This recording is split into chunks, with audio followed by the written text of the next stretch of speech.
All right, welcome back to the Florida Football Insiders podcast. You just heard from Coach Jim Leavitt giving his analysis of the weekend's action, and now we're going to talk to Matt Murschel from the Orlando Sentinel. Matt covers FSU and UCF on a daily basis, and Matt was in the building Saturday night in Orlando for the UCF win over Georgia Tech, which, if you haven't heard, has led to the dismissal of Jeff Collins, the coach at Georgia Tech, earlier in the week. So Matt's going to be, and again, Matt covers Florida State, who's off to a great start, and we're going to talk lots of Florida State as well. So welcome back, Matt. Thanks for having me. How are you doing? Hanging in there, just trying to batten down the hatchets here for this storm that's coming this week. So hopefully we'll be able to keep doing what we're doing and don't get too much rain. Yeah, actually, I know on a serious note, you heard Mike Norvell today talk a little bit about how the Florida State's kind of getting prepared for whether or not they're going to have their game on Saturday. I know Scott Strickland over at Florida's done the same thing. Gus Malzahn at UCF talked about it. I think everyone, obviously, we've been through this enough to know, that basically everyone's keeping an eye on the storm, see what's going to happen.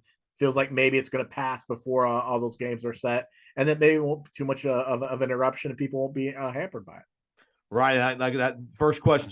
So Coach Norvell, this is probably maybe his first or second experience with a storm at Florida State. Did he give any insight as far as any change in their preparation, and as far as, obviously later in the week may be more challenging. Wednesday, Thursday might be a little more challenging from a practice schedule perspective. Did he talk about that at all in his press conference?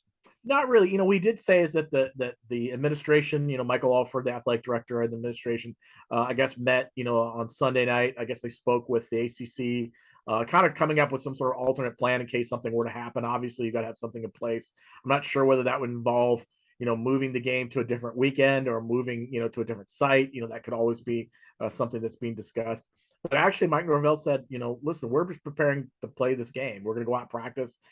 They feel like, they've got a good opportunity here, obviously coming off a big win over Boston College. And they have a good opponent coming up in Wake Forest. So it'll be interesting to see what happens on Wednesday or Thursday. I mean, they do have an indoor practice facility. They could go inside if they had to. But again, they're not going to put anyone in danger if they felt like it's going to be too much of a challenge. So they made, who knows? I've seen schools actually leave the state and go somewhere, to another site to kind of work out for a couple of days if they felt like they needed to do something like that. All right, so let's get to the Seminoles. 4-0, again, very professional-like performance Saturday night. They beat an inferior Boston College team. They played very well doing it, so give them credit for that. Jordan Travis came back and played well. The running game was good. The defense was good. And another thing, the crowd. Big crowd. You finally got a big crowd in Doak Campbell, kind of a primetime game, a night game, back that atmosphere of what it used to be. What did Coach Norvell, just the thoughts of it being kind of a great start to the year? Yeah. It's interesting. I just finished writing a story on this for tomorrow about pride, the sense of pride that everyone is feeling. Mike Norvell talked about it. It's you sense it now around Tallahassee. You sense it around the Florida State program. You sense it around fans. I mean, there's a sense of pride again, renewed pride. Listen, we're things have gone really well. They've gone what they expected. The players are feeling great. It's been a long time coming. It's been 4 or 5 years that basically the program has gone through, losing seasons. So for everyone, it's that kind of sense of we're getting stuff accomplished now, where you're seeing the results on the field. I think Saturday night's game was the most complete game this Florida State team has played since probably back in the Jimbo Fisher days. I mean, this was, it was a stunning way. I mean, special teams, offense, defense, everyone played really well. You mentioned the crowd. I was doing some research. That was the largest home crowd since 2016, since a Miami game in 2016. So that's, announced attendance wise, with like 79,000. So excellent crowd going on with that. You mentioned, I mean, every aspect of the play was just spot on. And you're now starting to see that buzz growing outside the state of Florida. Right. Florida State got, a top 25 ranking for the first time since, 2018. So there's a lot more attention being paid to this Florida State program. And I think it's well-deserved based on what they've been able to do over the last year or so. Yeah, no doubt. I think Norvell's fine. The message is finally getting through. The culture is finally, you can see the fruits of all the hard work the last couple of years for Norvell. And that's a good thing.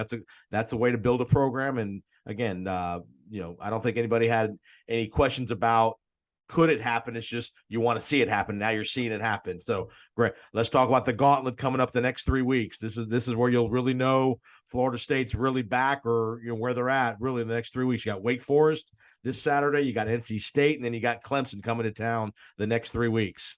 Yeah, this was the stretch that I had circled on that calendar going into the year that I thought was going to be the most important for them. Because, again, if they could got to 4-0, which we thought was possible, this was going to be where you're going to see how good this Florida State team is. Again, I think there's a good opportunity this weekend against Wake Forest, a banged-up Wake Forest team that had just a heartbreaking loss to Clemson this past weekend.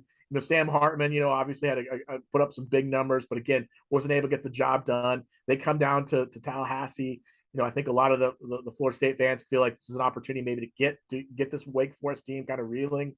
A chance to kind of maybe get a big top 25 win. NC State's played really good defense, some of the best defense in the country right now. They're going to be a tough battle on the road next weekend, depending on what happens this weekend. And then you got the Clemson game. I mean, there is legitimate chance, that Florida State could be 6-0 going into that Clemson game. This could be a top 12, top 10 matchup going into that Clemson game. And it could really do a lot to determine who's going to, get the, who's going to take over the Atlantic this final year, for a chance to go for the ACC championship. So a lot on the line right now. But as I tell people before the season started, listen, I've never thought this was a year where I thought Florida State could win the ACC or get the ACC championship. I always felt like if they got to 7 or 8 wins, I think that would be a huge accomplishment. I still feel that way right now. I feel like there's probably going to be a game in this 3-game stretch they're going to lose. I think then how they respond to that loss, to me, is where you're going to see the growth from this program under Mike Norvell this year. Yeah, like I said, you're getting Wake Forest at a great time, coming off a double overtime heartbreaker. Again, a lot of play. They were on the field a long time in that game, a lot of play. So you might get a little more of a fatigued Wake Forest. You get them at home, which is another benefit. To me, the NC State game is going to be the really calling card one, because you go on the road to Raleigh. They're a really good team. He's done a great job building that program. And again, you got to take it one at a time. You can't be looking 3 weeks ahead to Clemson. If you stumble against Wake Forest and NC State, I won't say it's for naught, but it's all the momentum will be gone. What's the one area on the roster that you think still needs to keep coming? What position group or what portion of the roster do you really think, hey, for them to be able to beat a NC State on the road, to be able to compete and beat a Clemson, needs to keep coming? I think it's the secondary. I mean, listen, they played well so far. Mike Norvell talked about that today. Adam Fuller, the defensive coordinator, talked about the secondary. They've had some injuries. They got Amorian Cooper back this past weekend.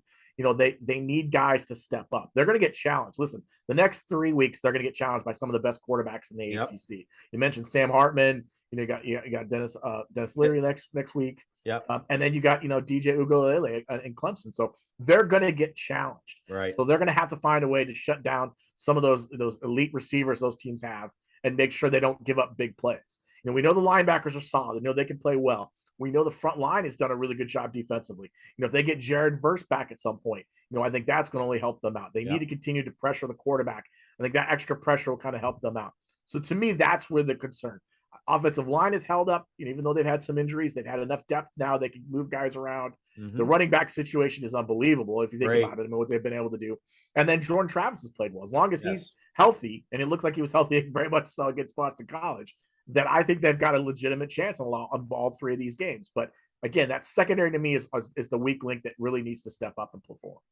Yeah, I'm with you. Jordan Travis played really well. Like I said, and the good thing is now you have some depth with Rodemaker. He showed up in the Louisville game that he's capable. So again, you got really good receivers with Johnny Wilson and company. And like you said, the running backs, that's the core of this offense, is those running backs. And they've just got really good depth there. They got a lot of talent there. All right, let's transition to UCF for a few minutes. UCF off to a 3-1 start. Malzahn and company, they beat Georgia Tech over the weekend. Now they're starting their conference play. What do you see out of Malzahn and the Knights after 4 weeks?